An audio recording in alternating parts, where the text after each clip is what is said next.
Treneri, kaip vertinat, kad Augusto Lima išvažiavo serijos metu, gimė vaikas, viskas aišku, bet kaip jūs vertinat, kad jis išvažiavo, paliko komandą? Kaip aš vertinu? Taip. Tai aš jam leidau išvažiuoti. Bet ar normalu, kad pusfinaliai išvažiuoja žaidėjas vis tiek? O tu turi vaikų.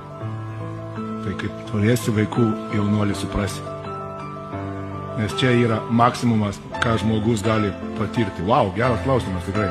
Tu galvoji, krepšinis yra svarbiausia gyvenime. Pusfinalis? O kam jisai yra svarbus? Kuriai?